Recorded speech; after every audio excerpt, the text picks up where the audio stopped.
Bonjour à tous. Bon, je pense qu'il est en 11h02. Je pense qu'on va pouvoir commencer les débats, notamment pour ceux qui sont arrivés précisément à l'heure.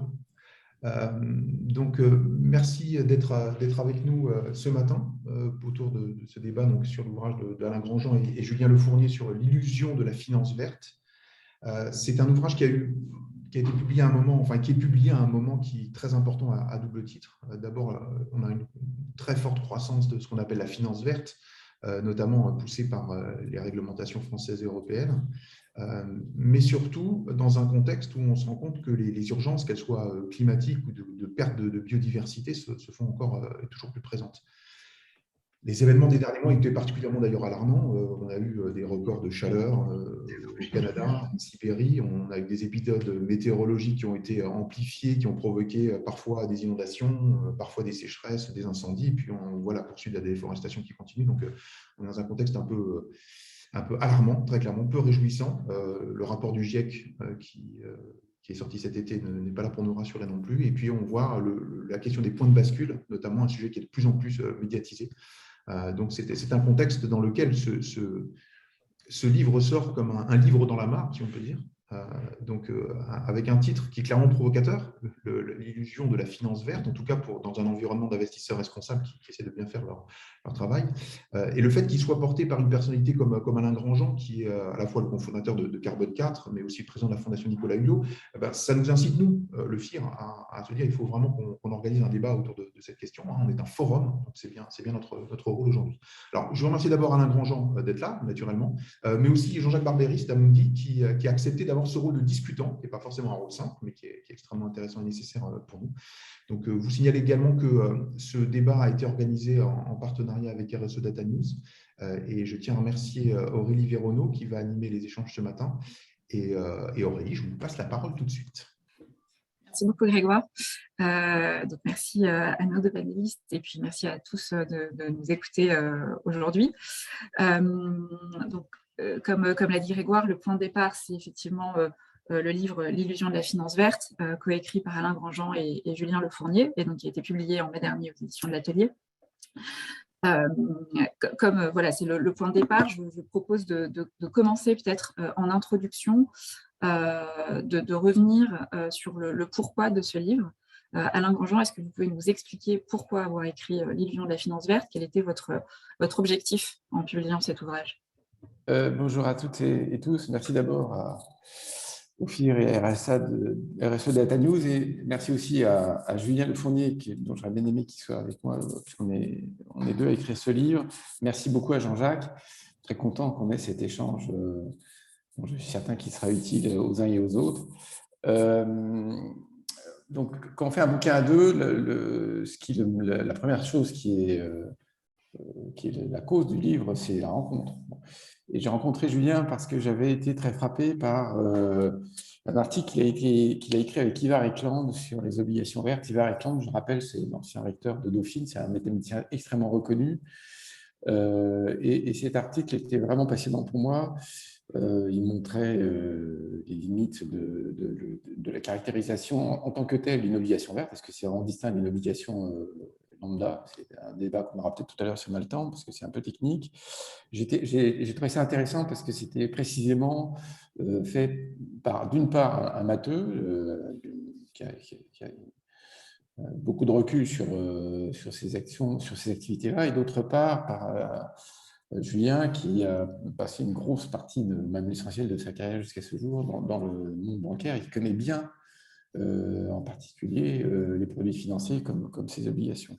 Donc, je trouvais ça intéressant d'aller creuser cette question, de savoir est-ce que c'est juste un problème d'obligation verte, ou est-ce que plus globalement, il n'y a pas quand même quelques soucis dans le monde de la finance durable et de la finance verte. C'est évidemment pas du tout une attaque contre ceux qui essayent de faire bien leur boulot, notamment les uns et les autres autour de cette table.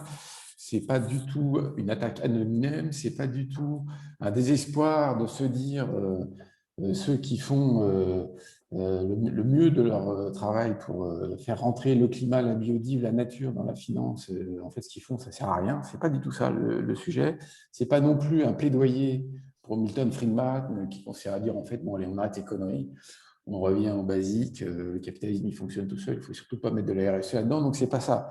Non, en revanche, c'est de bien comprendre les limites. Il y a une ambiguïté dans le titre, mais c'est un bon titre quand même. Il faut toujours qu'il y ait un petit peu d'ambiguïté. Est-ce qu'il y a une illusion dans la finance verte? Donc c'est l'illusion de la finance verte. Est-ce qu'elle porte une illusion? On pourrait l'interpréter comme si tout ça est totalement illusoire. Moi, je pense qu'on verra dans l'heure qui vient, c'est que c'est la première interprétation. Il y a une illusion qui consiste à dire que la finance à elle seule va sauver le monde, comme si d'autres avaient la même idée que les ménages vont sauver le monde, ou d'autres ont la même idée que les entreprises vont sauver le monde. On va développer tout ça. C'est pour moi ça le point clé. Il faut bien comprendre les limites dont il est question dans cette affaire. Et puis par ailleurs, on en discutera aussi, l'intérêt de la critique, c'est de susciter l'envie d'aller plus loin. De votre côté, Jean-Jacques Barbéris, quelles ont été vos premières réactions à la lecture du livre? Alors, bonjour à tous, et puis merci à Alain pour l'échange qu'on va avoir. Donc d'abord, je tiens à dire, moi je vous recommande la lecture de ce livre. Je ne dis pas ça uniquement pour être sympathique là, mais je pense que c'est un livre qui est utile et qu'il est utile de lire. Et il est utile de lire, on va dire, pour deux types de publics, je pense. D'une part, pour des gens qui ne sont pas des professionnels de la finance, parce que je pense que le livre, on peut ne pas être d'accord avec certains éléments, mais a une dimension extrêmement pédagogique qui est intéressante pour un lecteur non spécialisé, et puis je pense qu'il est très intéressant aussi pour des professionnels du secteur financier parce qu'il participe, à mon avis, de quelque chose qui est indispensable, à savoir un doute, un questionnement, une critique sur ce que nous essayons de faire. Donc, je pense que vraiment pour ça, il faut lire le livre et il ne faut surtout pas, je pense, s'arrêter à certaines formulations. De temps en temps, la plume peut être un peu leste, qui peuvent, pour certains membres du secteur, on va dire, qui pourraient se sentir effectivement attaqués. Je pense qu'il ne faut pas du tout le prendre comme ça. Bon, en fait, ce livre, il m'a fait me poser une question quand je l'ai lu une première fois et puis relu ensuite. C'était la question de son objectif. Donc, Alain vient d'en dire un mot. Et en fait, pour essayer de répondre à quel est pour moi l'objectif de ce livre, je vais essayer de repartir parce que je suis en position de discutant de la lecture que j'en ai faite et en fait de sa thèse centrale. Et d'une certaine manière, pour moi, la thèse centrale du livre, c'est que, pour utiliser une expression, c'est que même si la finance voulait, et on peut espérer que ceux qui sont autour de la table veulent faire et veulent effectivement utiliser l'instrument financier comme un outil de la transition, en un sens, elle ne pourrait pas, ou en tout cas, pour reprendre l'expression d'Alain, elle ne pourrait pas à elle seule. Et ça, pour trois types de raisons. La première raison, qui est très bien illustrée à la fin du livre, qui d'une certaine manière, la fin du livre est moins critique qu'une large partie du livre lui-même. Mais page 236, il y a une référence à Stern qui dit « Est-ce qu'on peut confier au marché le soin de résoudre la plus grande défaillance de marché jamais connue ?» Donc, c'est la première raison, on va dire. La deuxième, et ça, c'est un des enjeux du livre, c'est d'essayer de démontrer qu'il y a des mécanismes intrinsèques au secteur financier qui, s'il ne se voit pas corrigé ou s'il ne se voit pas appliquer certaines incitations qui viennent de l'extérieur, ne peuvent pas à elles seules permettre au système financier de prendre en compte les enjeux de transition. Je pense que c'est le deuxième élément. Et puis un troisième élément, alors sur lequel là, moi, j'ai plus de débat, c'est une question, on va dire, d'ampleur, d'amplitude, c'est-à-dire le livre insiste beaucoup à certains moments pour dire, même si il se passe des choses, de toute façon, elles représentent tellement peu dans la sphère financière totale aujourd'hui que de toute façon, elles ont un impact qui ne peut être que marginal. Et donc, la conclusion de ça, dans le livre, c'est un appel à l'État, un appel aux autorités publiques, un appel au débat démocratique pour permettre de mettre en place un cadre qui permettra effectivement à la finance de participer à la transition. Et d'une certaine manière, je dirais, pour reprendre un peu l'expression d'Alain, c'est la thèse du livre, c'est un peu le climat est une question beaucoup trop sérieuse pour la confier à un seul secteur.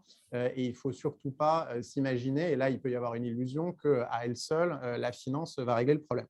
Et donc ça c'est un truc qui, moi, c'est quelque chose que je dis beaucoup et que j'ai beaucoup dit publiquement.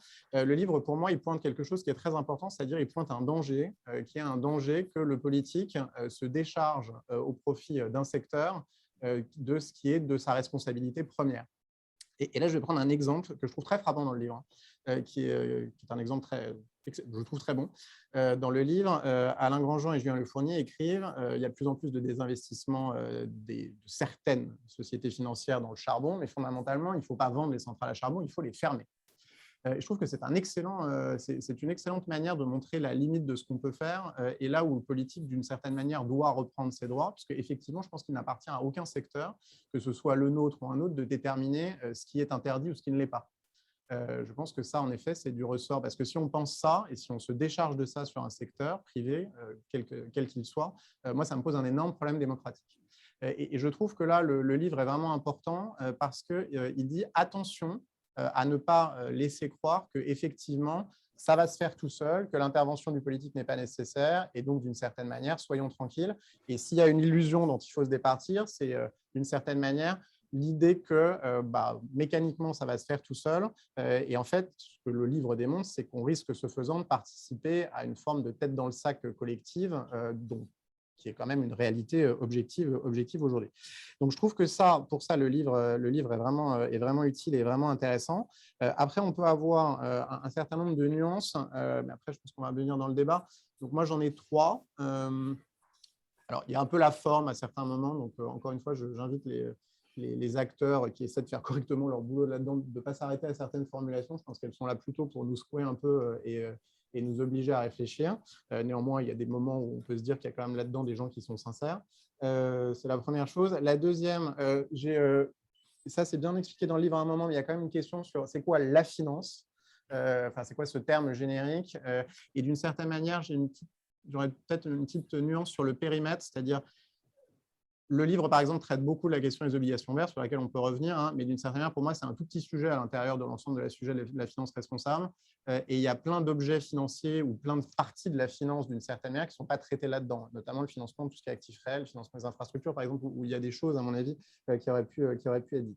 Et puis, pour terminer, je pense que le livre le fait à certains moments, mais est intéressant.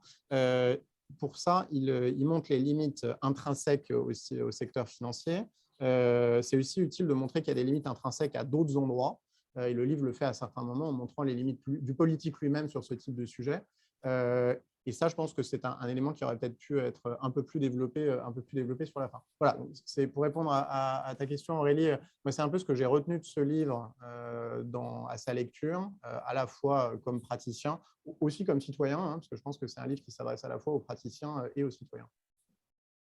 Très bien, merci. Donc, Jean-Jacques Barberis évoquait la question du rôle de l'État, des autorités publiques dans la transition et la nécessité de mettre en place un cadre. Alain Grandjean, dans le livre, vous appelez à une transition planifiée. Est-ce que vous pouvez, vous ici maintenant, nous expliquer comment vous voyez ça et quelles en seraient les modalités? Alors, je vais revenir sur le premier point que vient de souligner Jean-Jacques concernant la défaillance de marché et puis la question des désinvestissements sur le charbon. Ça me paraît un bon exemple pour initier l'approfondissement. Il y a une confusion dans les esprits qui va bien au-delà de celle de la finance, qui est que la transition, ça consisterait à rajouter du vert. Sauf que le petit problème, si je prends que le secteur de l'énergie, vous avez des actifs charbon, pétrole, gaz, vous rajoutez du vert, par définition, vous ne réduisez pas les émissions de gaz à effet de serre. C'est complètement clair. Renouvelable ou nucléaire, peu importe. Vous en rajoutez quand même un petit peu parce qu'il faut construire ces actifs et il y a besoin d'énergie. Aujourd'hui, 80% c'est fossile. Donc, c'est clair que rien que ce premier point est un point clé. Le désinvestissement, c'est un sujet extrêmement difficile. C'est un sujet qui n'appartient pas à la finance, qui n'appartient pas au marché, en fait. Et Jean-Jacques l'a bien dit, c'est des décisions politiques très, très lourdes. Quand en Europe de l'Est, en Pologne, en Allemagne et même en France, on ferme des centrales au charbon, c'est très lourd socialement, c'est très difficile. Mais si on ne le fait pas, c'est sûr qu'on n'a aucune chance de rester sous les 2 degrés. Et le fameux, est-ce que le 1,5 degré est possible ou pas, ça dépend. L'AIE l'a rappelé récemment. Le but du jeu, c'est de cesser d'investir et au contraire de désinvestir. Ça ne veut pas du tout dire qu'il ne faut pas faire du vert, de l'efficacité énergétique, etc. Mais ça veut dire juste que ça ne suffit pas. Bon. Donc la planification et le rôle de l'État au sens très large, puisque l'État en France, c'est la puissance publique, c'est l'Europe, l'État, les régions, les collectivités territoriales. Le rôle, c'est de planter un cadre d'ensemble ce n'est pas la planification à la papa des années 1950. Hein. Le but, c'est qu'il n'y ait plus de doute. Et Jean-Jacques l'a dit, évidemment que je suis d'accord avec lui. La critique qu'on fait à la finance, on peut la faire à tous, parce qu'on peut faire évidemment l'État, parce qu'il ne fait pas le job. Hein. Ce n'est pas pour rien que la Fondation Nicolas Hulot a participé à une action contre l'État parce qu'il ne fait pas le job. Il en fait une partie, mais il ne va pas du tout assez loin. Et c'est vrai que c'est très dur, donc c'est très facile de critiquer. Hein. Mais les entreprises aussi ne font pas complètement le job parce qu'elles ont aussi les mêmes contraintes. Elles sont dans des compétitions internationales. Elles sont soumises à des règles très dures. La règle des reins, on a dit beaucoup que pour la finance, la règle des reins, c'est le couple rendement-risque. Les entreprises, il faut aussi qu'elles rendent du rendement à leurs actionnaires. Et je parle des grandes entreprises. Donc, le cap, ça consiste à dire qu'il n'y ait pas de malentendu, qu'il n'y ait pas d'incompréhension, qu'il n'y ait pas de doute sur une volonté farouche qui est de sortir de ce modèle économique dans lequel les émissions de gaz à effet de serre sont croissantes. Il faut au contraire faire en sorte qu'elles décroissent. Le deuxième grand point, une fois qu'on a planté le décor et qu'on a crédibilisé ce décor, ce qui est un gros sujet aujourd'hui, hein, puisque la parole du politique est très peu crédible en ce moment, c'est d'investir. Parce qu'il y a une partie des investissements, Carbone 4 l'a bien montré dans une publication qui s'appelle « Faire sa part ». Le citoyen, il peut faire des choses lui-même. L'entreprise peut faire des choses. Quand je dis l'entreprise, peut être l'entreprise ou l'entreprise financière. Mais l'État a sa part en termes d'investissement. Les transports publics, c'est souvent lui. Les bâtiments publics, c'est évidemment lui, même s'il s'appuie sur le privé pour le faire. Et un autre point que doit faire l'État, c'est de l'appui, des signaux, de l'incitation, de sorte que les acteurs financiers ne soient pas en conflit d'intérêts en permanence. C'est bien de vouloir sauver la planète, mais si on se tire une balle dans le pied, ça ne va pas le faire. Ça, c'est ce qu'on appelle une défaillance de marché en économie. Ça fait très longtemps que c'est identifié, ça fait très longtemps que les économistes disent, les uns aussi fortement possible que les autres, qu'il faut des réglementations, des interdictions, du signal prix carbone. Là, je parle de climat, on aura la même discussion sur la Biodive.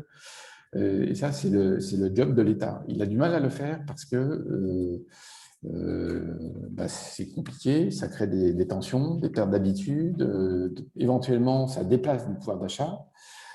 Donc, c'est un énorme enjeu de nos démocraties. Cela étant, pourquoi je le mets en tête de gondole, cette affaire-là? Parce qu'il y a une illusion qui va au-delà de l'illusion de la finance verte, qui est celle qu'on a dans le crâne depuis 40 ans, à savoir que les marchés vont résoudre l'ensemble des problèmes comme des grands. Alors évidemment, on a cette illusion parce qu'on a sans doute trop souffert d'une mainmise de l'État, d'une planification trop détaillée, d'une directivité trop détaillée, d'un monde dirigiste qui nous a cassé les pieds. Je ne suis pas du tout contre la liberté d'entreprendre, bien au contraire, je suis moi-même entrepreneur. Mais il faut que chacun fasse le job. Et il n'y a que l'État, la puissance publique, qui est élue démocratiquement, qui peut prendre ce genre de mesures qui ne sont pas très faciles à prendre. Et donc, ça ne peut se faire que comme ça. Merci beaucoup. Si on peut continuer, je propose qu'on revienne aux limites donc, du système financier qu'on a évoqué. Dans votre ouvrage, Alain Grandjean, vous revenez notamment sur la question de l'horizon de temps des acteurs financiers et vous expliquez donc, que les effets du changement climatique se font sentir trop loin dans le futur pour impacter les prix et que de l'autre côté, une transition accélérée entraînerait des pertes et risques. Est-ce que vous pouvez repréciser cela et donc les limites qui sont posées par la question du temps dans l'univers financier?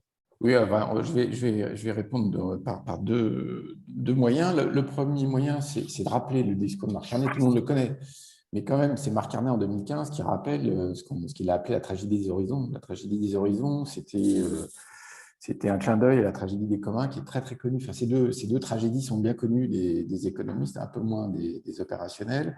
Je ne reviens pas sur la tragédie des communs, parce que ça nous emmènerait bien au-delà de ce qu'on dit ici. Donc, sur la tragédie des horizons, elle est liée à un mécanisme très simple qui est le taux d'actualisation.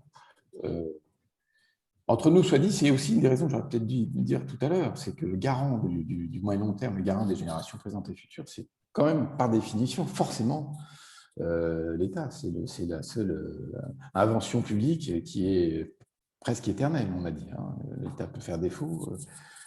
Un État qui disparaît, c'est un pays qui disparaît. Ça arrive de temps en temps dans l'histoire, mais il y a plus de défauts que de disparition d'État. En général, les recompositions d'État, les restructurations, c'est lié à des guerres ou des guerres civiles ou des phénomènes extrêmement brutaux. La tragédie d'horizon et le taux d'actualisation, ça veut dire la chose suivante, c'est que quand je fais un calcul de rendement, quand je fais un calcul de valorisation de mon portefeuille, je le fais toujours avec un taux d'actualisation qui écrase le futur. Dès que ce taux d'actualisation est supérieur à 0, à plus ou moins long terme, les dépenses et les recettes n'existent pas. Le changement climatique, il a des effets maintenant, donc il ne faut pas dire que tout est en 2100, mais les grandes catastrophes climatiques sont plus longues dans le temps. Si le Groenland se met à fondre entièrement, ce qui n'est pas du tout exclu, dans des trajectoires de 3-4 degrés, ça va se manifester pas du tout dans 10 ans. Bien après ça, ce n'est pas du tout intégré dans un calcul qui est fait avec un taux d'actualisation. Donc ça, c'est des maths financières pures et dures. Je rajoute un tout petit point, c'est que cet effet de disparition de l'avenir dû au calcul d'actualisation, d'une part, il est évidemment d'autant plus important que le taux est élevé. En ça, Jean-Jacques a raison de dire qu'on n'a pas parlé des investisseurs en infra qui ont des horizons un peu plus longs et qui ont des taux d'ailleurs de rendement attendus qui sont moins élevés. Bon. Mais le fait que des taux d'acquisition, des taux d'intérêt attendus, des taux de rendement de capitaux propres attendus peuvent être très élevés dans le monde de la finance intrinsèque, fait que ce monde-là est par essence plus court-termiste que si les taux de rendement étaient plus bas. Bon, ça, c'est vraiment évident. Et quand on prend l'histoire du capitalisme, il n'y a pas toujours eu des rendements aussi importants que ça. Donc, je pense que c'est quand même un sujet dont il faut parler parce que ça a cet effet en écologie, mais ça a plein d'effets sur le terrain de la distribution des revenus et du social. Deuxième remarque, et là, je m'arrête là pour que Jean-Jacques puisse s'exprimer sur un sujet qui est quand même très, très important. Deuxième remarque, ce n'est pas que le monde de la finance qui est concerné. Quand je suis le PDG de Total, je suis coté en bourse, les épargnants qui ne sont pas tous des biens capitalistes et qui ne sont pas donc des horreurs absolues, je rigole, c'est souvent des épargnants qui ont mis leur retraite dans des fonds de pension américains, des choses comme ça, mais eux, ils ont comme envie que ça rapporte. Et comme il y a du risque, ils ont comme envie que le rendement soit de nature à couvrir les prises de risque qui sont faites. Donc les entreprises cotées en bourse, elles ont aussi cette contrainte. Et faire de la RSE vraiment sincère, la sincérité pas en cause. Tout à l'heure, Jean-Jacques, je rebondis sur un point pour parler de sincérité. Non, moi je considère que l'immense majorité des gens sont sincères. Même si nous, on les taquine et qu'on les traite parfois de Sherlock. Je suis d'accord. Mais je termine mon point. Donc, quand le taux de rendement attendu, pour plein de bonnes raisons, il est très élevé, que ce soit une entreprise ou un acteur financier, ceci écarte du raisonnement les effets qui y sont de moyen long terme. À 15%, ça va très vite. Voilà. Très bien. Jean-Jacques, est-ce que vous avez des réactions à ce qui vient d'être dit? Oui, j'en ai plein. Alors d'abord, pour rassurer Alain, la référence à Claude Pieplu ne me fait pas peur du tout et la planification est un mot qui ne me fait absolument pas peur non plus. Alors, peut-être quelques petits éléments. Alors, je vais souvent essayer de me référer au livre en lui-même, parce que comme l'objet, c'est le livre, je trouve qu'il y a quelque chose, à la page 63 du livre, il y a un truc qui est très bien expliqué et très pédagogique, qui consiste à dire, si on veut déformer effectivement l'allocation de capital en direction de la transition, en fait, il y a trois moyens. Il faut soit dégrader le brin, enfin, pour faire les trois à la fois, il faut dégrader le brin, augmenter la rentabilité du verre ou réduire le risque du verre. Et ça, ce qui est dit, et là, pour le coup, le livre pointe un élément en disant, si on veut qu'on s'engage résolument là-dedans, pour le coup, il y a une nécessité absolue d'incitation publique, de signal prix, de réglementation, etc. Ça, je pense que c'est assez factuel, donc on ne peut qu'être d'accord avec. Peut-être un deuxième élément qui est sur le rapport au temps.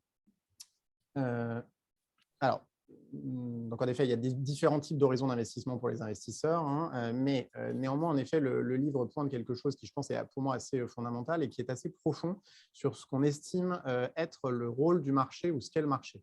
Et là, je vais faire un petit détour personnel. Moi, de formation, je suis historien, je ne suis pas financier.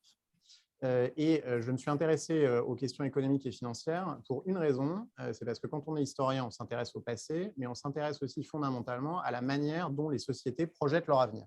Et d'une certaine manière, le marché et les marchés financiers ont été un des éléments que les sociétés modernes, parmi d'autres, d'une certaine manière, ont fabriqué, ont créé pour projeter des représentations collectives. À la fin de la journée, le marché, c'est quand même ça, c'est aussi une projection de représentation collective. Et d'une certaine manière, je pense que là, il y a un enjeu qui n'est pas forcément totalement traité dans le livre, il y a une question qui est, est-ce que le marché, du coup, est capable de produire ou de refléter une représentation collective qui, elle-même, aujourd'hui, ne prend pas du tout la mesure de l'enjeu et des effets qu'il va avoir dans le temps. Et donc, d'une certaine manière, si on considère que le marché est à un moment l'état de représentation collective donné, la vérité est qu'effectivement, aujourd'hui, le marché ne reflète pas cela, puisque la représentation collective n'est pas là. Par contre, je pense que ça a une implication. Si on considère, et je pense que c'est d'ailleurs la thèse de Julien dans le livre, que les marchés ne sont pas fondamentalistes, c'est-à-dire ne sont pas accrochés uniquement à des fondamentaux, mais à des représentations, il y a un enjeu qui est le basculement des représentations, justement. Et si à un moment, on arrive à avoir une bascule des représentations sur les marchés sur le bon horizon de temps, là, il y aura une dimension performative.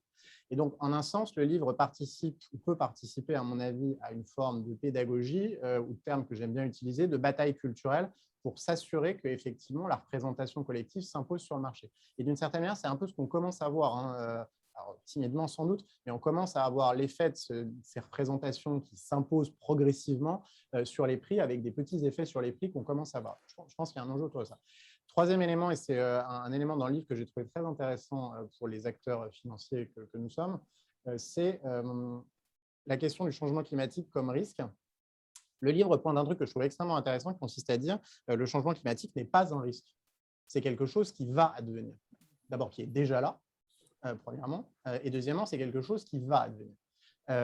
Si on ne fait rien, et même si on ne fait rien, parce qu'il y a des effets d'inertie, des effets de stock qu'on connaît. Et ça, je pense que c'est un enjeu qui est très, très intéressant et qui est très important pour en effet essayer de se reposer la question de savoir comment on appréhende ce type de risque, non pas comme un risque justement en le minorant, parce qu'on se dit qu'on va se rassurer en mettant dans le scénario ce qui nous rassurera le plus, mais vraiment en se posant la question de comment on intègre dans des modèles, c'est une vraie question pas évidente, un risque qui est certain d'advenir si on ne fait rien. Et ça, je pense que c'est une question très profonde qui complète la question de l'horizon de temps que Alain mentionnait et qui aujourd'hui est un sujet qui n'est pas entièrement traité, pas entièrement cherché d'ailleurs, et sujet sur lequel le discours de McCartney, dont Alain et Julien s'amusent à faire une déconstruction intéressante, faisait un peu l'impasse là-dessus. Et donc, je pense que c'est aussi un des éléments intéressants du livre. À la fin, pour synthétiser en réaction au propos d'Alain, je reviens encore une fois au fait que si on veut effectivement une orientation de l'ensemble du système économique, à un moment, on en revient toujours au même point qui est la prééminence du politique dans un certain nombre de choix, puisque pour moi, la transition, c'est un immense exercice d'appréciation collective et de dépréciation collective de certaines activités. Et cette dépréciation, elle doit être collective, donc elle ne peut pas être faite que par certains d'entre nous. C'est un enjeu de nature politique et de nature démocratique, et c'est un peu l'appel qui est lancé à la fin du livre en la matière. Très bien. Sauf si vous avez des réactions, Alain Grandjean, on parlait donc de réglementation, d'un certain nombre de règles qui sont en train de se renforcer. Il y a un certain nombre de règles qui sont en train de se renforcer pour les acteurs financiers. On pense en particulier à la taxonomie verte ou à la nouvelle stratégie finance durable qui a été annoncée par la Commission européenne en juillet. Jean-Jacques Barbéris, quels sont pour vous les apports de ces nouvelles réglementations et est-ce que ça permet de corriger un certain nombre des limites qu'on a mentionnées? Je ne sais pas si ça permet de corriger tout. Je pense que, d'abord, le premier élément, c'est une très bonne nouvelle qu'il y ait de la réglementation. Donc, d'abord, parce que c'est un univers, et ça, le livre le mentionne, qu'il faut normer. Il faut le normer pour pouvoir comparer ce qu'on fait, le mesurer et rendre des comptes. Donc, je pense que déjà, l'existence même de la réglementation est simplement une bonne nouvelle. L'apport de ce qui est sur la table et qui arrive pour moi et qui est important, c'est d'une part, c'est la normalisation de ce qui est l'extra-financier, donc c'est-à-dire effectivement le livre est assez critique sur la donnée ESG. Alors ça, je ne suis pas d'accord avec ce que dit le livre en disant l'ESG, ça mesure la RSE. Bon, ça, je ne suis pas d'accord du tout avec ça. Je pense que c'est plus compliqué. Mais par contre, effectivement, le livre est assez critique pour dire aujourd'hui, est-ce que fondamentalement la donnée ESG est un instrument suffisant et suffisamment efficace pour pouvoir faire des choses qui sont réellement efficaces et utiles? Je pense que c'est une question qu'on peut légitimement se poser. Il y a des limites à ce dont on dispose aujourd'hui et le fait qu'on le norme et qu'on le rende public et qu'on en fasse un outil de nature publique et librement accessible, je pense, est un apport très important de la réglementation européenne qui, j'espère, va advenir le plus vite possible en la matière. Troisième élément qui me semble important dans la réglementation qui arrive, c'est de plus en plus qu'elle va obliger à faire le tri, c'est-à-dire elle oblige à qualifier avec des bases, avec un référentiel fixé par les autorités publiques, ce qu'on fait. Est-ce que ça intègre ou non une dimension de responsabilité? Donc oui, non, à quel degré? Ça, je pense que c'est utile parce que ça permet effectivement de faire le tri. Et puis le dernier point, alors ça, c'est un truc un peu technique qui arrive et qui, je pense, est très important en lien avec un des éléments que mentionnait Alain au début, c'est qu'il y a une réglementation qui arrive qui va obliger les acteurs financiers à faire le profil, à demander aux investisseurs finaux quelles sont leurs préférences en la matière, donc à les qualifier, exactement comme on les qualifie aujourd'hui d'un point de vue strictement financier. Et ça, je pense que c'est un élément qui est important parce que ça permettra, d'une part, ça permettra un dialogue, d'autre part, ça donne une responsabilité au secteur financier dans la manière dont il oriente son offre, puisqu'il va devoir justifier de la manière dont il qualifie ses clients finaux et ensuite ce qu'il leur propose. Et puis, ça peut avoir, de mon point de vue, un effet d'entraînement assez important sur le comportement des épargnants. Donc, voilà, donc, pour répondre à ta question, Aurélie, dans le paquet, pardon, je suis passé au tutoiement, dans le paquet tel qu'il est envisagé, voilà des éléments qui me semblent utiles et dans tous les cas nécessaires. Après, est-ce qu'ils sont suffisants? Ça, c'est une autre question. Très bien. De votre côté, Alain Grandjean, est-ce que vous avez une réaction sur ces nouvelles réglementations qui touchent à la finance durable, en particulier, et je pensais en particulier à la taxonomie verte, et puis au-delà de ça, est-ce que vous avez d'autres propositions pour aller plus loin? Je vais prendre un petit moment sur le discours de Marc Carnet qu'on déconstruit dans le bouquin. Parce qu'il y a quelque chose de très étonnant dans le discours de Marc Carnet. Moi, quand je l'avais entendu, on était en train de faire un rapport pour le président de la République avec Pascal Canfin. Enfin, on avait livré en juin, le discours, c'est septembre. Et dans le rapport qu'on a fait avec Pascal, on insistait beaucoup pour que les enjeux climat deviennent mainstream dans la finance. Donc, de ce point de vue-là, on pourrait me dire, écoute, tu n'es jamais content. Tu as lancé des initiatives, tu as participé directement à ceux qui lancent des initiatives, et puis tout d'un coup, tu râles parce que ça ne va pas assez vite. Bon. Alors, en quoi le discours de Marc Carnet m'a surpris positivement? C'est que vous lisez le début de ce discours, vous avez l'impression d'avoir une synthèse brillante du rapport du GIEC de l'époque.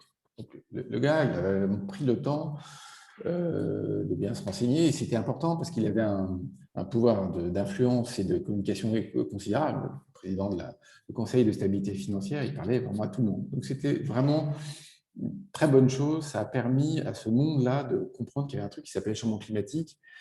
Je me rappelle qu'à l'époque, je discutais avec des directeurs de titrisation dans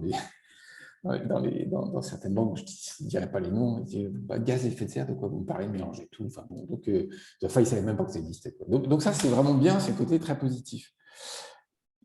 Mais ce qui est très étonnant dans ce discours, c'est qu'à la fin du discours, c'est on va mieux informer les acteurs financiers. Ah oui, d'accord. Alors, ça veut dire que toi, Marc Carnet, tu nous fais un diagnostic, un pronostic quasi apocalyptique et tu crois que en informant mieux, ça va régler le problème. Donc, c'est le débat sur le nécessaire et le suffisant.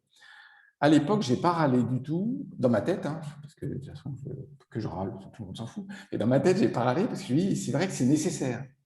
Il faut créer de l'information. Et d'ailleurs, c'est une des raisons entre nous, pour ceux qui pensent que je suis conflicté des carbone 4, c'est une des raisons pour lesquelles je ne le suis pas. Parce que je n'ai jamais dit qu'il ne fallait pas d'information. Je n'ai jamais dit qu'il ne fallait pas de nouvelles métriques. Je n'ai jamais dit ni écrit que ce n'était pas utile.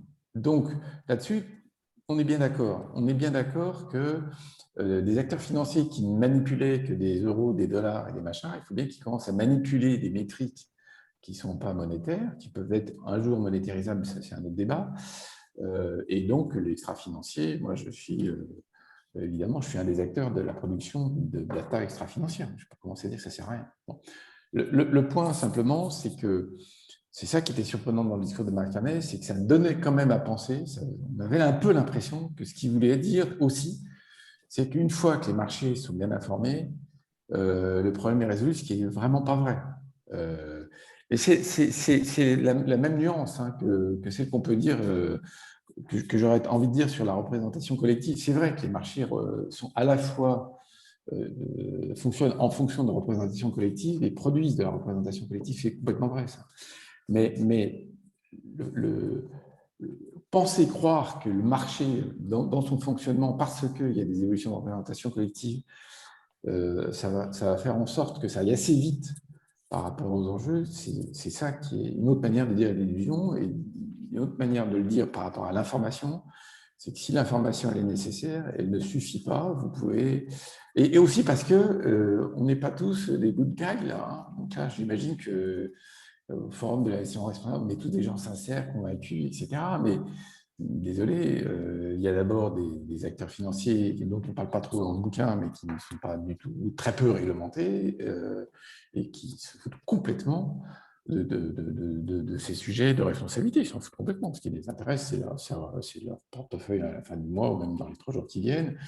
Et donc, eux pensaient que les représentations collectives, ça les fait bouger, c'est croire au Père Noël.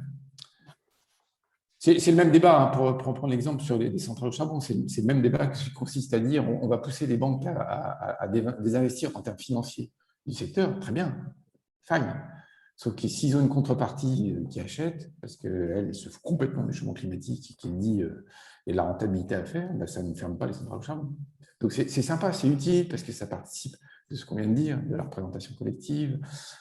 Ça fait bouger les pratiques, et puis on peut se dire si les pratiques des grandes banques, des grands acteurs financiers européens bougent, ça peut peut-être faire bouger les autres, mais bon, si ça suffisait, ça se saurait. Ça se verrait. Mais ça là-dessus, juste une réaction. Enfin, je ne vais pas du tout laisser à penser que je disais que la représentation collective va suffire. Hein. Non, mais Jean-Jacques, on est d'accord. J'ai bien compris. Par contre, il y a là où j'ai une toute petite nuance, c'est que là où je pense, et d'ailleurs, ce n'est pas ce que tu dis, hein, et ce n'est pas ce que le livre dit, hein, puisque vous ne dites pas tout ça ne sert strictement à rien et est inutile. Je pense qu'on sait aussi, mais ça, c'est plus des questions, c'est moins des questions d'économie financière que d'économie politique, hein, qu'on a besoin aussi, d'une certaine manière, que les secteurs économiques commencent à prendre un sujet, à l'intégrer, à s'y intéresser, etc., pour permettre effectivement ensuite, après, à l'autorité publique de prendre des décisions. Après, le sujet, c'est qu'il ne faut pas que ça décale trop dans le temps, mais d'une certaine manière, on peut dire à un moment, il ne faut plus que des voitures qui ne sont, alors avec tous les débats qu'on peut avoir, qui ne sont que des voitures non thermiques, mais ça, le moment où on passe d'une certaine manière à l'interdiction du thermique versus, pour dire, il n'y a plus que le non thermique qui est autorisé, ça implique qu'il y a eu un travail préalable qui permette d'arriver à prendre la décision à ce moment-là. Et donc, je pense qu'on est, d'une certaine manière, on est un peu à ce moment, enfin, c'est intéressant parce on commence à être un peu à ce moment-là aussi, c'est-à-dire on voit la dynamique qui a pu commencer, on voit aussi les limites. Je partage complètement, hein, là, pour le coup, le propos sur le fait que l'information à elle seule ne peut pas tout. Hein. D'une certaine manière, ça se saurait, et par définition, le marché vit sur des imperfections d'information. C'est une réalité, hein. Il faut quand même pas le nier.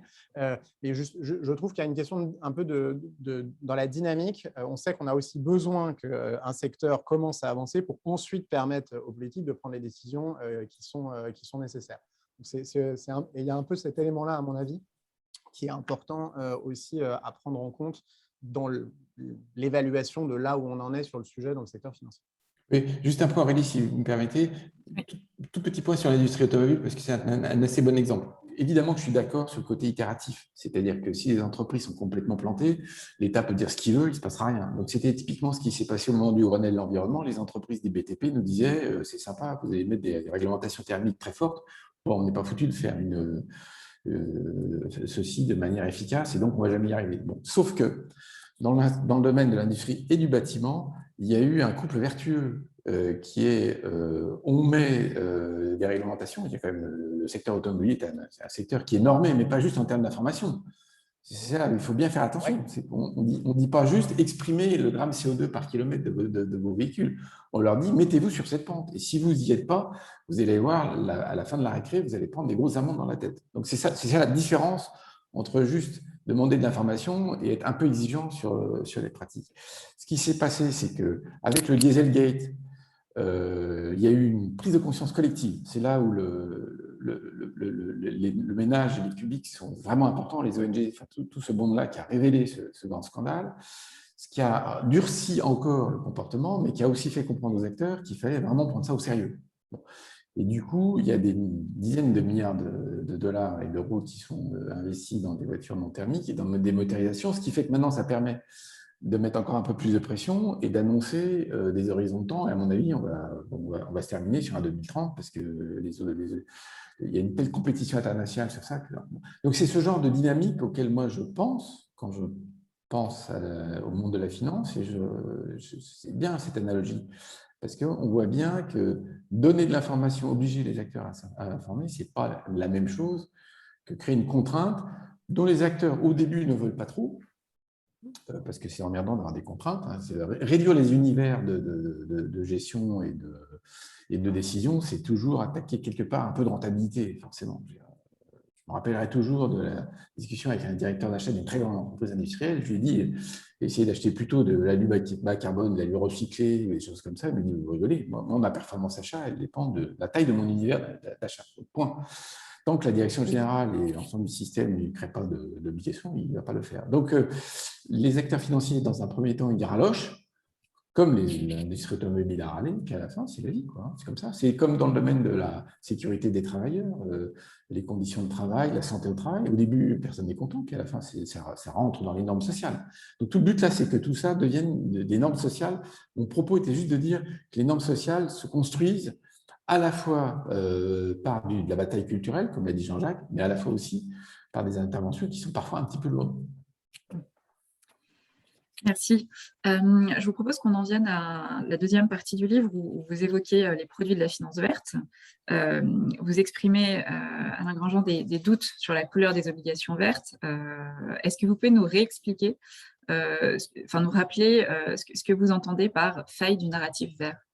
Oui, voilà, je vais être rapide et puis synthétique parce que, je redis, il y a un papier très, très élaboré qui a été fait et puis dans le chapitre, on est assez long sur le sujet. En gros, l'idée, c'est consiste à dire que, vu de loin, et pour des gens qui ne connaîtraient pas comment marche le marché obligataire et comment marche tout ça, on pourrait croire que des obligations vertes, c'est un autre segment de marché que les obligations non vertes, et on pourrait croire que le fait qu'il y ait des arrangeurs d'obligations vertes et qu'il y ait des investisseurs en obligations vertes et ainsi de suite, tout ce monde-là se coupe un peu un bras pour financer du vert. Hein. Donc, dit autrement, on pourrait croire qu'il y a un prix différent, significativement différent entre l'obligation verte et une obligation non verte. Nous, nos données statistiques, mais je sais, probablement on va discuter de ce point, c'est qu'il y en a très peu de différents de prix. Donc, nous, notre point de vue, en deux temps. Premier temps, et c'est là que la taxonomie a du bon, premier temps, il y a certaines obligations déclarées vertes qui sont pas vertes, pas plus que ma chemise n'est verte. Alors là, il se trouve que Carbone 4, je suis assez bien placé pour le savoir, parce qu'on y regarde. Alors, il y a un débat sur ce qui est vert, parce que c'est bas carbone, est-ce que c'est bas carbone plus économie circulaire, plus respect de la biodiversité, enfin, le fameux do not harm de la taxonomie. Bon. Ça, c'est le premier temps.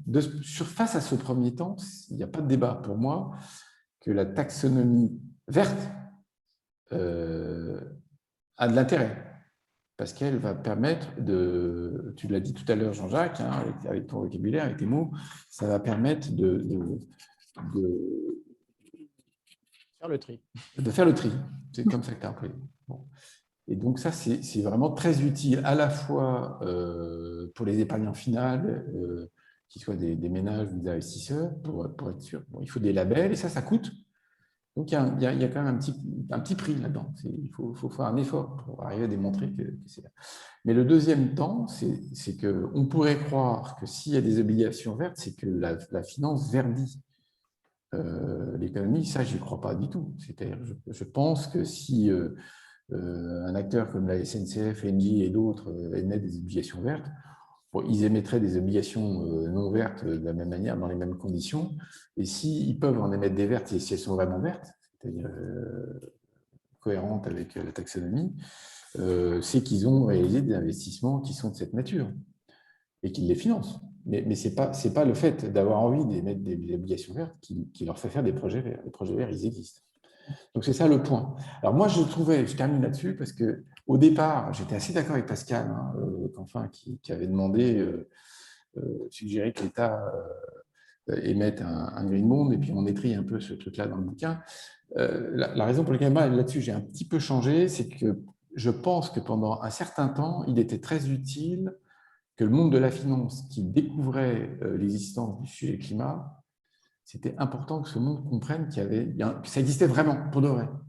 Et une obligation verte, ça fait se rendre compte aux gens qu'il y a du pour de vrai, même si ça reste 2, 3, 4%, je ne sais pas les chiffres d'émissions.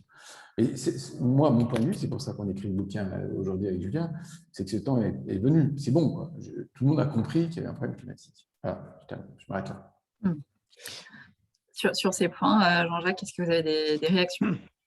Oui, alors bon, d'abord, je pense qu'il ne faut pas, d'une certaine manière, je vais essayer de reprendre sur certains éléments. Après, je pense qu'il ne faut pas essayer, il ne faut surtout pas que ressorte de ce débat ou du livre le sentiment que, d'une part, les obligations vertes, c'est la seule chose que le secteur financier peut faire en matière de financement de la transition, d'une part, et d'autre part, il ne faut surtout pas laisser penser que le bouquin ne serait que là-dessus, parce que sinon, ça serait dommage. Mais d'une certaine manière, je regrette juste qu'il y a un peu trop de place sur le sujet obligations vertes, d'une certaine manière, et dans le bouquin et dans les commentaires qui sont faits autour.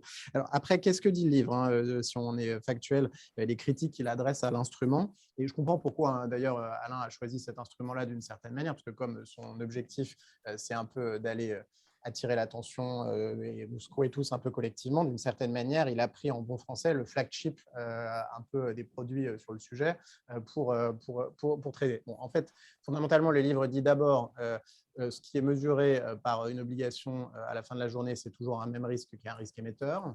Et donc ça, là-dessus, il n'y a pas d'influence particulière du fait que ça soit une obligation verte ou pas. Deuxièmement, il l'a dit, c'est est-ce que c'est vraiment vert ou pas? C'est le deuxième élément.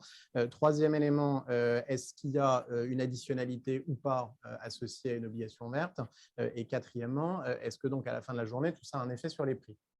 Bon, sur est-ce que c'est vert, pas vert, là, le fait qu'on rentre de plus en plus dans de la réglementation sur le sujet permettra effectivement de faire le tri. Sur le fait qu'aujourd'hui, ça reflète un risque de crédit émetteur, je pense que c'est vrai. Hein, il y a un risque de crédit émetteur qui est le même pour une obligation verte et une obligation classique. Après, là où j'ai deux petites nuances, où j'ai une nuance, c'est sur la question est-ce qu'il y a un impact sur les prix? Alors là, pour le coup, on peut rentrer dans des débats académiques sur la donnée. Donc, nous, on a fait plutôt des études là-dessus pour montrer qu'on voyait un petit effet sur les prix, donc au bénéfice de l'émetteur. La question que pose le livre et qu'on peut se poser, c'est est-ce que c'est suffisant ou pas? Et là, en fait, on est dans une question pour moi d'intensité. Alors d'abord, je rappelle juste un truc quand même, parce que dans le livre, on s'est dit beaucoup, c'est rien du tout, c'est quelques points de base. Dans l'univers de taux dans lequel on est aujourd'hui, quelques points de base, ça compte. Hein. Donc, je ne suis pas si sûr que ça soit que l'effet relatif soit si faible que ça. Et d'autre part, après, c'est une question de proportion. C'est-à-dire, le livre attire l'attention en disant oui, mais ça ne représente qu'un pourcentage aujourd'hui très faible du marché obligataire et donc ça n'est pas suffisant. Ça, j'ai envie de dire, il faut simplement espérer que le marché va croître de plus en plus et qu'il va probablement progressivement se substituer d'une certaine manière à une partie du marché classique. Aujourd'hui, nous, on voit, mais on peut en débattre, un petit effet prix. Est-ce qu'il est suffisant pour déclencher une mesure d'investissement des investisseurs dits vertueux, pour utiliser le terme qui est utilisé dans le livre? C'est une question. Néanmoins, on voit quand même de plus en plus, et ça c'est plutôt une remarque business, si vous me passez l'expression, d'investisseurs qui demandent des portefeuilles de green bond, qui ont conscience qu'il peut y avoir un effet premium en direction de l'émetteur et qui s'en accommodent tout à fait. Et donc, ça participe d'une pédagogie générale. Voilà ce que je peux répondre. Ça nécessiterait, je pense, un débat assez long et assez technique sur chacun des éléments. Moi, mon seul message, c'est encore une fois, je pense qu'il ne faut pas réduire le sujet et ce n'est pas du tout ce que fait Alain, hein, mais de l'implication du secteur financier dans la transition à un sujet de green bond. Les green bonds sont un sujet, c'est un objet qui a une utilité et qui a une utilité de mise en mouvement, comme le disait Alain. Il ne faut pas non plus se limiter à ça. Il y a beaucoup d'autres instruments qui peuvent être utiles et être mis à contribution. Dans le livre, vous évoquez aussi les limites de la gestion passive. Est-ce que vous pouvez nous dire un mot de ça? Je ne sais pas si on va discuter longtemps de ce point-là parce qu'il est technique. Grossièrement, la gestion passive, ça consiste à vouloir, mais là je parle de ce contrôle des spécialistes, puisqu'Amundi est un acteur de la gestion passive, ça consiste quand même à tenter de répliquer des indices de marché. Donc ça n'a pas d'effet de choix et de réallocation. Ce n'est pas fait du tout pour ça d'ailleurs. Là-dessus, ce qui existe en ce moment, c'est la création d'indices de référence différents des indices de place standard, hein, donc des indices pas carbone. Je le sais d'autant plus que j'ai participé en tant que Carbone 4 à la fabrication d'un d'entre eux. Et donc ça pourrait avoir un effet. Donc là aussi, il faudrait avoir une discussion ad hoc spéciale là-dessus, hein, sur la question de savoir est-ce que si les investisseurs se mettent à se positionner sur ces indices, est-ce qu'ils le font? Est-ce qu'ils peuvent le faire? Est-ce que ça peut être significatif? Est-ce que le couple rendement-risque de ces indices est satisfaisant pour les investisseurs? C'est un non-débat. Voilà. Donc, en gros, le point général et global sur cette gestion passive, c'est qu'on ne voit pas comment elle peut influencer en quoi que ce soit le marché, pas les décisions des acteurs. Oui. Là-dessus, mais ça va être en une ligne. Hein. Fondamentalement, le sujet, ce n'est pas pour défendre un style de gestion par rapport à un autre, hein, mais pour avoir conscience de ce qui peut être fait là en matière de gestion passive. La question, en effet, fondamentale, c'est la question du choix de l'indice. Donc, si vous avez un indice avec un univers de référence qui, effectivement, et c'est d'ailleurs le sens d'un certain nombre d'évolutions de la réglementation européenne, hein, c'est les indices dits PAB, donc Paris Aligned Benchmark, hein, sont des indices qui, pour le coup, sont construits de manière contraignante, et c'est effectivement contraignant hein, sur l'univers d'investissement, ça mord, pour permettre ensuite à un processus de stricte réplication, néanmoins de répliquer un univers d'investissement et un indice qui est aligné. Donc là, la question fondamentale derrière, c'est celui du choix de l'indice. Et donc, c'est une question, quels sont les indices qui sont proposés au marché? Donc, pour ça, il faut fabriquer des indices qui sont des indices alignés. Et il faut ensuite que les clients décident de les choisir. Vous avez un des acteurs institutionnels, je parle là d'investisseurs, hein, notamment je pense à un grand réassureur suisse qui depuis quelques années, il utilise quasiment que de la gestion passive, mais qu'est-ce qu'il a fait? Il a basculé tous ses indices de référence sur des indices, pas des indices standards de marché, mais des indices soit EG, soit ESG, soit les indices low carbone. Donc, d'une certaine manière, ce n'est pas dans l'acte de gestion lui-même que qu'il va y avoir un choix. C'est dans le choix de l'univers d'investissement auquel on adosse une gestion qui est de la réplication. Pardon, c'est un peu technique, mais bon, c'est le choix, il est là fondamentalement. Le livre évoque également le risque de greenwashing.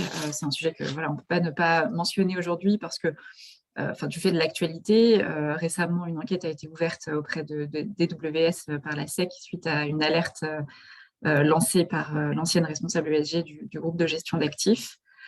Sur ce sujet, Jean-Jacques Barberis, quelle a été votre réaction suite à cette annonce? Est-ce que pour vous, il y a un réel risque de greenwashing dans la finance verte et comment le limiter? D'abord, je ne vais pas commenter le cas lui-même, hein, d'abord parce non, que mais... voilà. Je fais juste deux remarques. D'abord, sur le cas quand même lui-même proprement dit, hein, le sujet qui est traité là, en tout cas, c'est la manière dont un acteur rapporte sur ce qu'il considère comme des encours responsables. C'est ça le sujet hein, qui est traité par ça. Tout à fait. C'est pas d'autres, parce qu'il peut y avoir plein de questions qui peuvent se poser derrière sur est-ce que ce qui est fait en matière de ESG est suffisant? Oui, non. Là, on est vraiment sur le cantonnement simplement d'une certaine manière. Qu'est-ce qui est rapporté et sur la base de quel référentiel?